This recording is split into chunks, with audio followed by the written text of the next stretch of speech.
അർത്ഥം ധ്വനിയിലും വക്രോക്തിയിലും.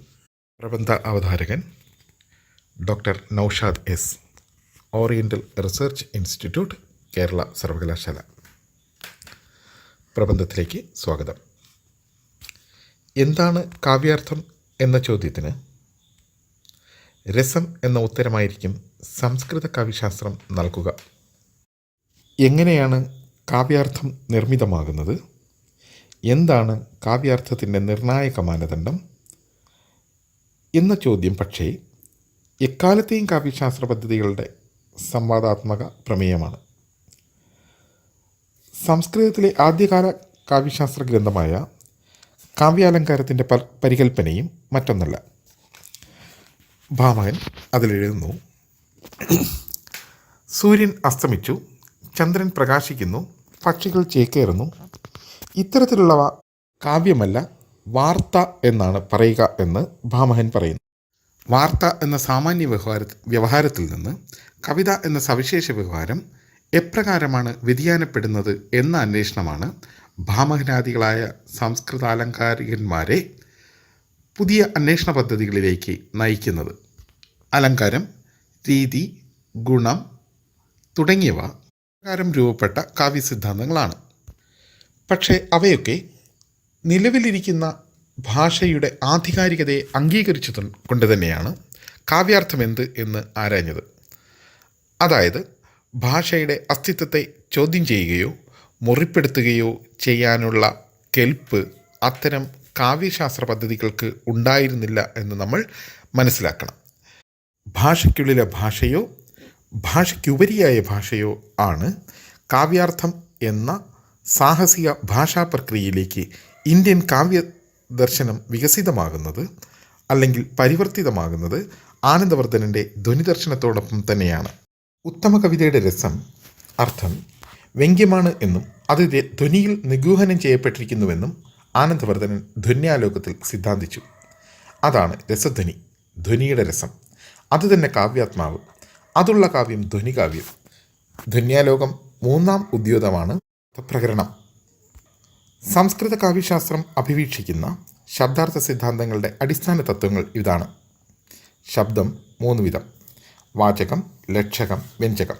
അവ യഥാക്രമം അഭിധ, ലക്ഷണ, വ്യഞ്ജന എന്നീ വ്യാപാരങ്ങളിലൂടെ വാച്യം, ലക്ഷ്യം, വ്യംഗ്യം എന്നീ അർത്ഥങ്ങൾ തേടുന്നു. വാച്യവാചക ബന്ധം സാങ്കേതികമാണ്. അതായത് ശബ്ദം കേൾക്കുന്ന മാത്രയിൽ തന്നെ അർത്ഥം ലഭ്യമാകുന്നു. ആ അർത്ഥം രൂപപ്പെടുന്ന ചരിത്രത്തെയോ സ്ഥലകാലങ്ങളെയോ അത് പരിഗണിക്കേണ്ടതില്ല. ചുരുക്കത്തിൽ അഭിധ എന്ന അർത്ഥം ചരിത്രരഹിതമായ അർത്ഥമാണ് എന്ന് പറയേണ്ടി വരും. വാച്യാർത്ഥത്തിന് തടസ്സം നേരിട്ട് പ്രസിദ്ധി, ഫലം എന്നിവ ലക്ഷ്യമാക്കി അർത്ഥകൽപ്പന ചെയ്യുന്നത് ലക്ഷണം. വാച്യ ലക്ഷ്യാർത്ഥങ്ങൾ ഉളവായ ശേഷവും അവയിൽ നിന്ന് ഭിന്നമായ ഒരർത്ഥത്തെ നിർമ്മിക്കുന്നത് വ്യഞ്ജന. അഭിധയ്ക്ക് മേലുളവാകുന്നത് അഭിധാമൂലവ്യഞ്ജനയും ലക്ഷണയ്ക്ക് മേലുളവാകുന്നത് ലക്ഷണാമൂലവ്യഞ്ജനയും. അഭിധാമൂലവ്യഞ്ജനയിൽ ശബ്ദം അതിനെയും വാച്യം അതിനെയും അപ്രധാനീകരിച്ചുകൊണ്ട് ഒരനുഭവത്തെ ധ്വനിപ്പിക്കുന്നത് വ്യംഗ്യാർത്ഥം. അതാണ് കാവ്യരസം. അതുള്ളത് ധ്വനികാവ്യം. വാച്യാർത്ഥ വിമുഖരായ സഹൃദയന്മാരുടെ സാരാർത്ഥഗ്രാഹിയായ ബുദ്ധിയിൽ വാച്യാർത്ഥം തിരോഭവിക്കുന്നു, വ്യംഗ്യാർത്ഥം പ്രകാശിക്കുന്നു.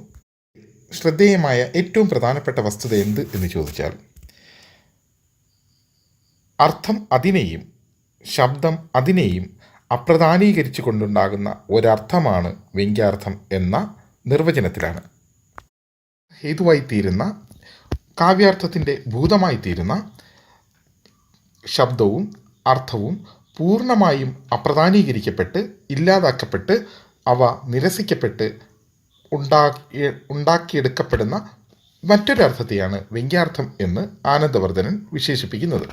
അർത്ഥാഭിവ്യക്തിക്ക് സഹായകമായ വാച്യത്തെ പൂർണ്ണമായും തിരസ്കരിച്ചുകൊണ്ട് വ്യംഗ്യം നേടിയെടുക്കുന്ന സർവാധിപത്യം അധ്വാനിക്കുന്ന ജനജീവിതങ്ങൾക്ക് മേൽ വിശ്രാന്തങ്ങളായ ആത്മീയ ദൈവങ്ങൾ നേടിയെടുക്കുന്ന ആർത്ഥികമായ ആധിപത്യത്തിൻ്റെ ചരിത്രം കൂടിയാണ് എന്ന് പറയേണ്ടി വരും. അദ്വൈത വേദാന്തത്തിൻ്റെ പ്രചന്നമാണ് ആനന്ദവർദ്ധനൻ്റെ കാവ്യാത്മാവ് അഥവാ രസധ്വനി. ധ്വന്യാലോകത്തിൻ്റെ ആത്മീയാനുഭവത്തെ വെളിപ്പെടുത്താൻ ശ്രീശങ്കരൻ മായാവാദത്തിന് അനുപൂരകമായി വിവരിക്കുന്ന രജ്ജുസർപ്പകന്യായത്തെ ഉപയോഗിക്കാവുന്നതാണ്. ഇരുളിൽ കിടക്കുന്ന കയറിനെ കാണുന്നു. അത് ഇരുട്ടിൻ്റെ അവിദ്യ കൊണ്ട് അഥവാ മായ കൊണ്ട് അയാൾക്ക് സർപ്പമായി അനുഭവപ്പെടുന്നു. രണ്ട് തരത്തിലാണ് ഇതിൻ്റെ പ്രവർത്തനം നടക്കുന്നത്. ഒന്ന്, വസ്തുവിൻ്റെ യഥാർത്ഥ സ്വഭാവം അവിടെ ഇല്ല. രണ്ട്, ഇല്ലാത്ത ഒന്ന് അവിടെ ഉണ്ടായി മാറുന്നു. വസ്തുവിൻ്റെ യഥാർത്ഥ സ്വഭാവം കയറാണ്. ഇല്ലാത്ത ഒന്ന് എന്നുള്ളത് പാമ്പിനെക്കുറിച്ചുള്ള തോന്നലാണ്. അയാൾ സൂക്ഷിച്ച് കയറിനരികിലേക്ക് എത്തുന്നു. അവിദ്യ മാറുന്നു. രണ്ട് കാര്യങ്ങൾ അയാൾക്ക് ബോധ്യപ്പെടുന്നു. ഉള്ളത് അവിടെ സത്തുമല്ല അസത്തുമല്ല. സൂക്ഷ്മദർശനത്തിൽ സാമാജികന് അവഭാസമാകുന്നത് എന്ത് എന്നാൽ, കരിയും പൊടിയും നീങ്ങിയ ദീപം പോലെ ഇരുട്ട് മാറുമ്പോൾ കിട്ടുന്ന അനുഭവം കയർ എന്ന സത്തിനെക്കുറിച്ചോ പാമ്പ് എന്ന അസത്തിനെക്കുറിച്ചോ ഉള്ള ഒരു ബോധമല്ല, മറിച്ച് കയർ എന്ന ആശയത്തെക്കുറിച്ചിട്ടുള്ള ബോധമാണ്. ഈ രജ്ജുസർപ്പക ന്യായത്തെ ധ്വനികാരൻ എപ്രകാരമാണ് വായിക്കുക എന്ന് നോക്കുക. കയറാണ് കൃതി. അവിദ്യ അഥവാ സ്ഥലകാല ബന്ധം അതിനെ സർപ്പമായി വാച്യമായി ധരിക്കാൻ ഇടയാക്കുന്നു. സാധാരണീകരണം കൊണ്ട് സർപ്പഭ്രമമുണ്ടാകുന്ന സ്ഥലകാല ബദ്ധത നീങ്ങുമ്പോൾ സഹൃദയനിൽ കയറിൻ്റെ സ്ഥായീഭാവം ആത്മജ്ഞാനമേറ്റ് പ്രകാശിതമാകുകയും ബ്രഹ്മാനന്ദ സഹോദരാനന്ദം അനുഭവിക്കുകയും ചെയ്യുന്നു. ആ അർത്ഥം നിലവിലുള്ള കയറിൻ്റേതല്ല, അതായത് സത്ത് അല്ല. തെറ്റിദ്ധാരണാജനകമായ പാമ്പിൻ്റേതുമല്ല, അതായത് അസത്ത്. കയർ അഥവാ കൃതി വാസനാരൂപത്തിലുള്ള പൂർവാനുഭവത്തെ അഭിവ്യക്തമാക്കാനുള്ള കേവല ഉപാധി മാത്രമാണ്. ബ്രഹ്മജ്ഞാനം അറിഞ്ഞു കഴിഞ്ഞാൽ ലഭിക്കുന്നത് മോക്ഷം, ലൗകികമായയിൽ നിന്നുള്ള മോചനം. അതുപോലെ ധ്വനി അറിഞ്ഞു കഴിഞ്ഞാൽ അവൻ പൂർണ്ണമായും സഹൃദയനായി മാറുന്നു. ബ്രഹ്മാനന്ദ സഹോദരാനന്ദം അയാൾക്ക് ലഭ്യമാകുന്നു. വാസ്തവത്തിൽ ഇരുട്ടിൽ കിടക്കുന്ന കയറിനെ സർപ്പമായി തെറ്റിദ്ധരിച്ചതിന് ശേഷം ഒരാൾക്ക് എങ്ങനെയാണ് കയറിൻ്റെ അർത്ഥം കിട്ടുക എന്ന് ചോദിച്ചാൽ, വാസ്തവത്തിൽ അയാൾക്ക് കയർ എന്ന അർത്ഥത്തിലുപരി മറ്റൊരർത്ഥം കൂടി കിട്ടുന്നുണ്ട് എന്നത് വസ്തുതയാണ്. ഇരുട്ടിൽ കിടന്നാൽ അതിന് സർപ്പഭ്രമത്തിന് സാധ്യതയുള്ള വസ്തു എന്ന് ഒരർത്ഥം കൂടി കയറിന് കിട്ടുന്നുണ്ട് എന്നും മനസ്സിലാക്കണം. ഒപ്പം ഇരുട്ടിൽ കിടക്കുന്ന പാമ്പ് കയറിനെ പോലെ ആകാനുള്ള സാധ്യതയുമുണ്ട് എന്നും അയാൾ മനസ്സിലാക്കുന്നുണ്ട്. പക്ഷേ ധ്വനികാരനാകട്ടെ സ്ഥലകാലബദ്ധമല്ലാത്ത കേവലമായ കയർ എന്ന ആശയം സത്ത ആണ് വ്യംഗ്യാർത്ഥം എന്ന് പറഞ്ഞുറപ്പിക്കുകയാണ് ചെയ്യുന്നത്. ഇത് സ്ഥലകാലരഹിതമായ അർത്ഥമാണ്, അലൗകികമായ അർത്ഥം. അർത്ഥത്തെ നിർമ്മിക്കുന്ന ശബ്ദാർത്ഥങ്ങളെ നിരസിച്ചുകൊണ്ട് അവയെ ഇരുട്ടിലേക്ക് തള്ളിക്കൊണ്ടാണ് ഈ ഒരു വ്യംഗ്യാർത്ഥത്തെ സ്ഥാപിച്ചെടുക്കുന്നത്. ഇത് അരാഷ്ട്രീയമായ ഒരു കാവ്യാർത്ഥ സങ്കല്പമാണ് എന്നതാണ് വസ്തുത. ധ്വന്യാലോകത്തിലെ തന്നെ ശബ്ദാർത്ഥ ചിന്തകളുടെ വിശകലനത്തിന് അദ്ദേഹം ഉപയോഗിക്കുന്ന കാശി നഗരം ഗംഗയിലാകുന്നു എന്ന പ്രഖ്യാത ഉദാഹരണം ഉപയോഗിച്ചുകൊണ്ട് ഈ അർത്ഥം എങ്ങനെയാണ് നിശ്ചലവും അലൗകികവുമാണ് എന്ന് ഇവിടെ സമർത്ഥിക്കാൻ ശ്രമിക്കാം. കാശി നഗരം ഗംഗയിലാകുന്നു എന്ന പ്രഖ്യാത ഉദാഹരണത്തെ ഭാഷാഭൂഷണകാരൻ ഇപ്രകാരമാണ് വിവരിക്കുന്നത്. ഇവിടെ ശബ്ദാർത്ഥത്തിന് വാച്യാർത്ഥം ജലപ്രവാഹമാകയാൽ അവിടെ നഗരത്തിന് സ്ഥിതി വരാത്തതുകൊണ്ട് വാച്യാർത്ഥം ബാധിതമായി. പിന്നീട് അന്വയസിദ്ധിക്ക് വേണ്ടി ഗംഗാശബ്ദത്തിന് ഗംഗാതീരം എന്നർത്ഥം കൽപ്പിക്കുന്നത് ലക്ഷണ. ലക്ഷണയും വാച്യസംബന്ധമായ ഗംഗാതീരാദി അർത്ഥത്തെ ലക്ഷിപ്പിച്ചിട്ട് വിരമിക്കുന്നു. ഇതിനുമേൽ ശൈത്യപാവനത്വാദി വിശിഷ്ടമായ ഗംഗാതീരമെന്ന് തീരത്തിൽ ഗുണവിശേഷത്തെ തോന്നിപ്പിക്കുന്നത് വ്യഞ്ജനാവ്യാപാരമാകുന്നു. ഈ വിശേഷാർത്ഥ പ്രതീതി ഗംഗാതീരത്തിൽ എന്ന് വാചക ശബ്ദം തന്നെ പ്രയോഗിച്ചിരുന്നാൽ ജനിക്കയില്ലെന്ന് സ്പഷ്ടമാകുന്നു. അതിനാൽ ഗംഗാതീരം എന്ന ലക്ഷ്യാർത്ഥത്തിൽ ഗംഗാശബ്ദത്തെ പ്രയോഗിച്ചതാണ് വിശേഷാർത്ഥ പ്രതീതിക്ക് മൂലമെന്ന് സിദ്ധിക്കുന്നു. ഈ വിധം ഫലലക്ഷണങ്ങളിലെല്ലാം ഫലത്തെ ബോധിപ്പിക്കുന്നത് വ്യഞ്ജനയാകയാൽ അവയെല്ലാം ലക്ഷണാമൂല വ്യഞ്ജനയ്ക്ക് ഉദാഹരണങ്ങൾ തന്നെ. ശ്രദ്ധിക്കുക, ഗംഗ എന്ന പദത്തിൽ നിന്ന് സിദ്ധാന്തകാരൻ എത്തിച്ചേരുന്നത് ജലപ്രവാഹം എന്ന മൂലരൂപത്തിലേക്കാണ്. അതിൽ വിശേഷാർത്ഥമൊന്നുമില്ല. അതുകൊണ്ട് അത് തിരസ്കൃതമാകുന്നു. ഗംഗാതീരം എന്ന അർത്ഥത്തിലേക്ക് എത്തുന്നു. അവിടെയും വിശേഷാർത്ഥമില്ല. അതുകൊണ്ട് അതും കവിതയാകുന്നില്ല. ശൈത്യം, പാവനം എന്നീ വിശിഷ്ടാർത്ഥങ്ങൾ അല്ലെങ്കിൽ വ്യംഗ്യാർത്ഥങ്ങൾ ലഭ്യമാകുമ്പോഴാണ് അത് കവിതയാകുന്നത്. ഇതാണ് ധ്വനി സിദ്ധാന്തത്തിൻ്റെ കാതൽ. ഗംഗ എന്ന ശബ്ദത്തിൽ നിന്ന് ജലപ്രവാഹം, ഗംഗാതീരം തുടങ്ങിയ അർത്ഥങ്ങൾ കിട്ടുന്നു എന്ന് പറയുമ്പോൾ അവിടെ അർത്ഥത്തിൻ്റെ പുരോയാനമല്ല പിന്മടക്കമാണ് സംഭവിക്കുന്നത് എന്ന് നമ്മൾ മനസ്സിലാക്കണം. ജലപ്രവാഹം എന്ന ശബ്ദരൂപത്തിൽ മനുഷ്യേച്ഛ പ്രവർത്തിച്ച് ഗംഗാതീരവും അതിൽ നിന്ന് ഗംഗയും ഉണ്ടായി. ഭാഷാപരമായ ഈ മുന്നേറ്റം നിരസിച്ചുകൊണ്ടാണ് അഭിധയിൽ നിന്ന് ലക്ഷണയിലേക്ക്, നിലവിലുള്ള അർത്ഥത്തിൽ നിന്ന് പഴയ അർത്ഥത്തിലേക്ക് ധ്വനി സിദ്ധാന്തം സഞ്ചരിക്കുന്നത്. ഷൂബ കെ.എസിൻ്റെ രസധ്വനി സിദ്ധാന്തം ഉപേക്ഷിക്കുക എന്ന പ്രബന്ധത്തിലെ ആശയം ഇവിടെ സ്വീകരിച്ചിട്ടുണ്ട്. ജലപ്രവാഹത്തെ ഗംഗാതീരവും ഗംഗയും ആക്കി മാറ്റിയ മനുഷ്യേച്ഛയുടെ ഒരു പ്രവർത്തനത്തെയാണ് വാസ്തവത്തിൽ ഗംഗയിൽ നിന്ന് ഗംഗാതീരത്തേക്ക് ജലപ്രവാഹത്തിലേക്ക് എന്ന് പറഞ്ഞ് മൂലരൂപത്തിലേക്ക് മടക്കിക്കൊണ്ടുപോകുന്ന ധ്വനി സിദ്ധാന്തം കടന്നു വരുന്നത്. ഇത് നേരത്തെ പറഞ്ഞതുപോലെ ഗംഗയിൽ നിന്ന് തീരപ്രവാഹത്തിലേക്ക് നമ്മൾ മടങ്ങിപ്പോകുമ്പോൾ സംഭവിക്കുന്നത് ആ മനുഷ്യേച്ഛ എന്ന് പറയുന്ന ഒരു പ്രക്രിയയുടെ റദ്ദ് ചെയ്യലാണ് എന്ന് നമുക്ക് മനസ്സിലാക്കേണ്ടി വരും. ജലപ്രവാഹം എന്ന തീരരഹിതമായ ജലപ്രവാഹം എന്ന ആ അനുഭവം വാസ്തവത്തിൽ പരമമായ അഭിതയാണ് എന്നാണ് നാം വിളിക്കേണ്ടി വരിക. അതിനെ വ്യംഗ്യം എന്നാണ് ധ്വനി സിദ്ധാന്തകാരൻ കൊടുത്തിരിക്കുന്നതെങ്കിലും വാസ്തവത്തിൽ ഇളക്കമൊന്നുമില്ലാത്ത നിശ്ചലമായ മൂലപ്രകൃതിയായ അർത്ഥമാണ് വാസ്തവത്തിൽ ധ്വനികാരൻ സങ്കല്പിക്കുന്നത് എന്ന് നമുക്ക് മനസ്സിലാക്കാൻ അദ്ദേഹത്തിൻ്റെ രസസിദ്ധാന്തം കുറച്ചുകൂടി ശ്രദ്ധിച്ചാൽ മനസ്സിലാകും. അദ്ദേഹം പറയുന്നത് ഇതാണ്: എല്ലാ രസവും ഒരൊറ്റ രസത്തിലേക്ക് എത്തിച്ചേരുന്നു. അത് ശാന്തരസമാണ്. ശാന്തം എന്ന് പറയുന്നത് മഹാരസമാണ് എന്നതാണ് അദ്ദേഹത്തിൻ്റെ വാദം. എല്ലാ കൃതികളുടെ വായനയും ഒരൊറ്റ രസമായി വായിക്കുന്ന ഈ പദ്ധതി എത്രത്തോളം അരാഷ്ട്രീയമാണ് എന്ന് മനസ്സിലാക്കാൻ അദ്ദേഹത്തിൻ്റെ വ്യംഗ്യാർത്ഥത്തെ സംബന്ധിക്കുന്ന അദ്ദേഹത്തിൻ്റെ മറ്റൊരു രൂപകം കൂടി മനസ്സിലാക്കുക. ഇരുട്ടിൽ ഒളിഞ്ഞിരിക്കുന്ന കുടത്തെ ദീപം എപ്രകാരമാണോ പ്രകാശിപ്പിക്കുന്നത്, അതുപോലെ ഇരുട്ടിൽ ഒളിഞ്ഞിരിക്കുന്ന വ്യംഗ്യത്തെ വാച്യം എന്ന് പറയുന്ന ദീപം പ്രകാശിപ്പിക്കുന്നു.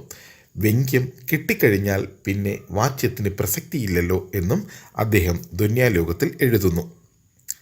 അതായത് വ്യംഗ്യാർത്ഥം എന്ന് പറയുന്നത് നിർമ്മിതമായ, മനുഷ്യേച്ഛയുടെ പ്രവർത്തനത്താൽ നിർമ്മിതമായ, മനുഷ്യൻ അവൻ്റെ സ്ഥലകാലങ്ങളുമായി പ്രവർത്തിച്ച് ഉണ്ടായ അധ്വാനാത്മകമായ ഒരർത്ഥമല്ല എന്നും അത് പൂർവ്വനിർമ്മിതമായ ഒന്നാണ് എന്നും അത് ഇരുട്ടിൽ ഒളിഞ്ഞിരിക്കുന്ന പഴയ അർത്ഥമാണ് എന്നും ആണ് ഇവിടെ ധ്വന്യാലോകകാരൻ വിവക്ഷിക്കുന്നത്. വ്യഞ്ജനാവ്യാപാരം പുതുതായ ഒന്നിനെയും അവതരിപ്പിക്കുന്നില്ല എന്നും അത് മുമ്പേ ഉള്ളത് തന്നെയാണ് എന്നും അഭിപ്രായപ്പെട്ടത് സംസ്കൃത കാവ്യശാസ്ത്രത്തിൻ്റെ ചരിത്രകാരനായ സുശീൽ കുമാർ ഡേ ആണ്. അദ്ദേഹം എഴുതുന്നത് നോക്കുക: ദി വ്യഞ്ജനാവൃത്തി which consists not in the expression of something new but the manifestation of something already existing. The history of Sanskrit poetics, volume 1, page 9. ഗംഗാതി ശബ്ദത്തെ അതിൻ്റെ പൂർവ്വരൂപങ്ങളിലേക്ക്, ജലപ്രവാഹം, ഗംഗാതീരം, മടക്കുകയും അവയ്ക്കുമേൽ മുമ്പേ നിശ്ചയിക്കപ്പെട്ട വിശിഷ്ടാർത്ഥങ്ങളെ ആരോപിക്കുകയും ചെയ്യുന്ന കാവ്യശാസ്ത്ര പദ്ധതിയാണ് ധ്വനി സിദ്ധാന്തം. പുതിയ അർത്ഥത്തിനായി അധ്വാനിക്കുന്ന വാചക ശബ്ദങ്ങളെ അതിൻ്റെ പൂർവാർത്ഥത്തിലേക്ക് ആനയിക്കുകയും ആ അർത്ഥം സ്ഥാപിച്ചു കിട്ടിയാൽ അർത്ഥത്തിനായി യത്നിച്ച വാചക ശബ്ദത്തെ തള്ളിക്കളയുകയും ചെയ്ത പ്രത്യയശാസ്ത്ര പ്രവർത്തനമാണ് വ്യഞ്ജനാവ്യാപാരത്തിൻ്റെ അകപ്പൊരുൾ. ആനന്ദവർദ്ധനൻ എഴുതുന്നു: സ്വന്തം സാമർഥ്യം കൊണ്ട് തന്നെ വാക്യാർത്ഥം വെളിവാക്കിയാലും എങ്ങനെ കാര്യം കഴിഞ്ഞാൽ പദാർത്ഥം ഗണിക്കപ്പെടുന്നില്ലയോ അതുപോലെ വ്യംഗ്യം അറിഞ്ഞു കഴിഞ്ഞാൽ വാച്യം വിസ്മൃതമാകുന്നു. ഇവിടെ വിശദീകരിക്കാൻ ശ്രമിച്ച കാര്യങ്ങൾ ഇവയാണ്: അർത്ഥത്തിനായി യത്നിക്കുന്ന വാചക ശബ്ദത്തെയും വാച്യാർത്ഥത്തെയും വ്യംഗ്യാർത്ഥം പൂർണ്ണമായും തള്ളിക്കളയുന്നു. രണ്ട് പരമമായ അഭിതയാണ് വ്യംഗ്യാർത്ഥം. അത് പരബ്രഹ്മ സ്വരൂപ സമാനമാണ്, അലൗകികമാണ്, അപരിണാമിയാണ്, അതുകൊണ്ട് തന്നെ ചരിത്രരഹിതമാണ്. അർത്ഥത്തിനായി യത്നിക്കുന്ന ശബ്ദാർത്ഥങ്ങളെ പൂർണ്ണമായും വിസ്മൃതിയിലേക്ക് വലിച്ചെറിയുന്ന ആധിപത്യ പ്രത്യയശാസ്ത്രത്തിൻ്റെ ഉൽപ്പന്നവുമാണ്. ഇത്തരമൊരു നിലപാടിനെ എതിർത്തുകൊണ്ടാണ് വക്രോക്തി സിദ്ധാന്തം രൂപപ്പെട്ടു വരുന്നത്.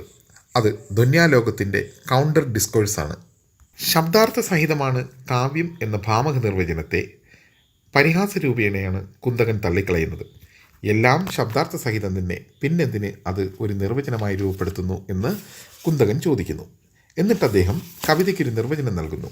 നിർവചനം ഇതാണ്: ശബ്ദാർത്ഥ സഹിതോ വക്രകവി വ്യാപാരശാലിനി ബന്ധേ വ്യവസ്ഥിതോ കാവ്യം തദ്ദിതാഹ്ലാദകാരിണി.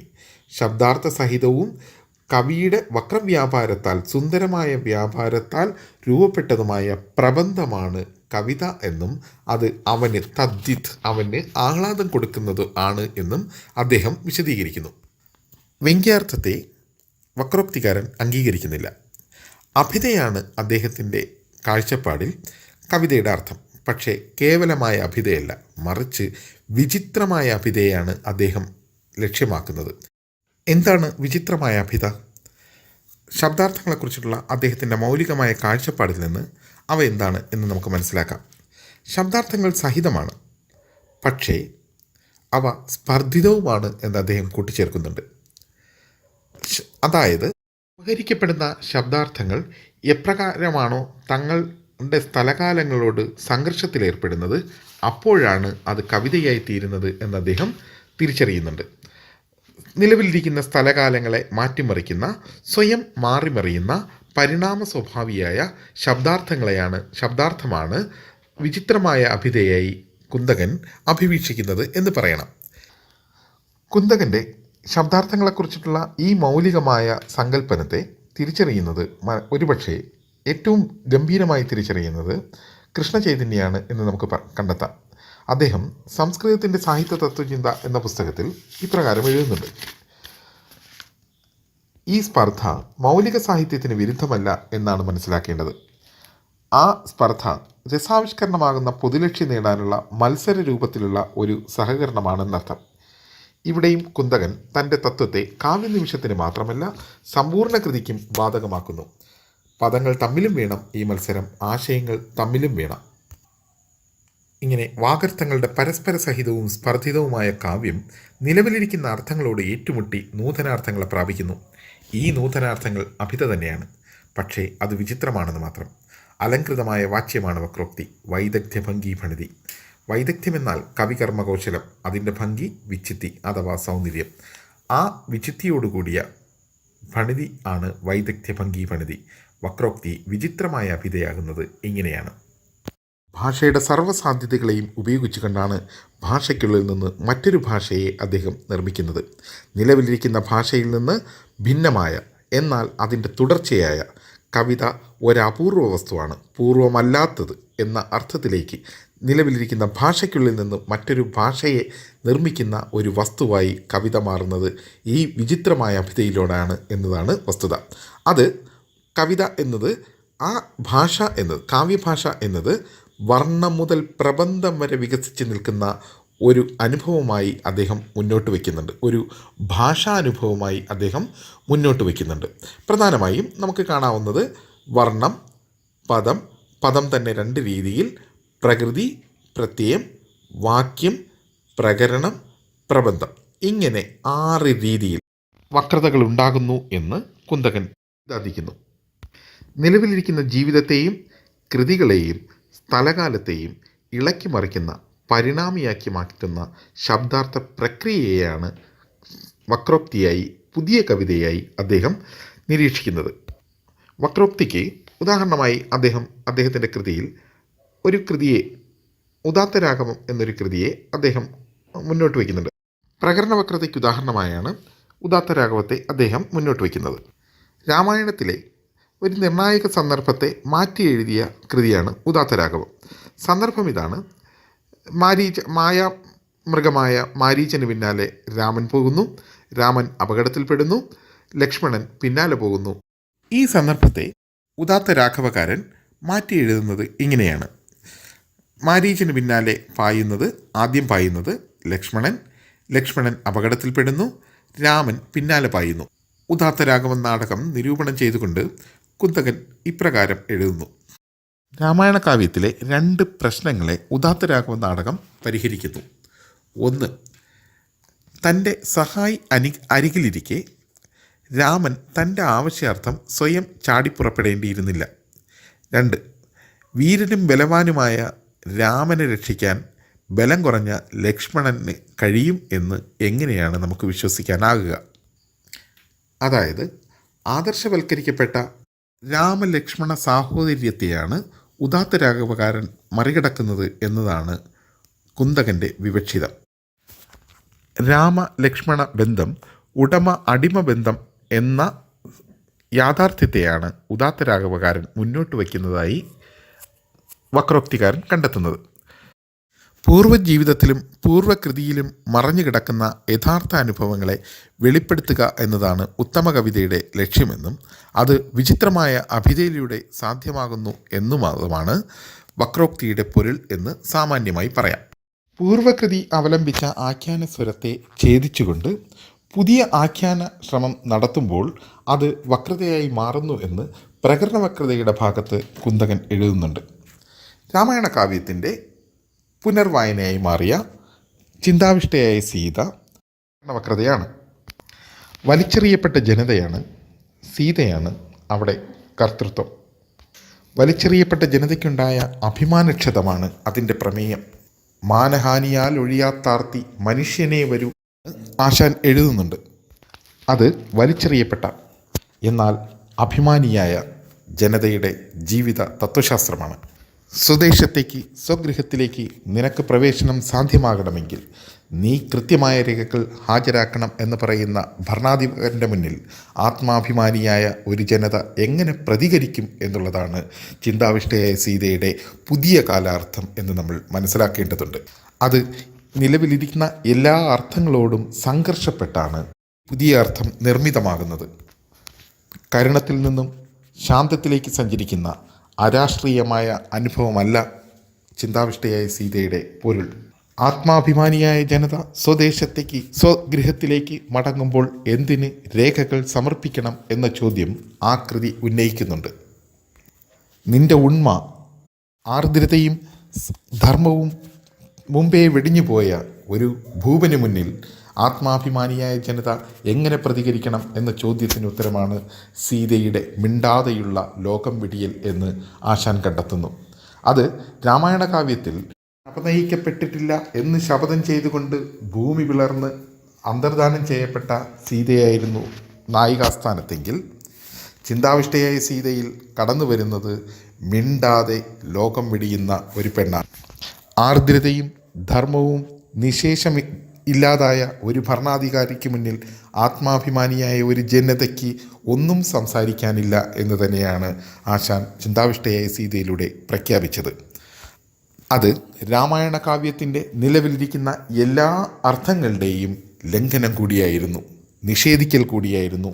ആ അർത്ഥങ്ങളോടുള്ള നിലവിലിരിക്കുന്ന അർത്ഥങ്ങളുടെ പടവെട്ടൽ കൂടിയായിരുന്നു. ആത്മാഭിമാനിയായ ഒരു ജനത, വലിച്ചെറിയപ്പെടുന്ന ഒരു ജനത ഒരു കൃതിയുടെ കർത്തൃസ്ഥാനത്ത് വരുമ്പോൾ എന്ത് സംഭവിക്കും എന്നാണ് ആശാൻ ചിന്താവിഷ്ടയായ സീതയിലൂടെ ചോദിച്ചത്. അങ്ങനെ ചോദിക്കുന്ന അർത്ഥത്തെയാണ്, അങ്ങനെയുള്ള ഒരർത്ഥത്തെയാണ് വക്രോക്തിയായിട്ട് വിഭാവനം ചെയ്യുന്നത്. അത് അരാഷ്ട്രീയവും നിശ്ചലവുമായ ഒരു അർത്ഥമല്ല എന്നും കൂടിയാണ് നമ്മൾ മനസ്സിലാക്കേണ്ടത്.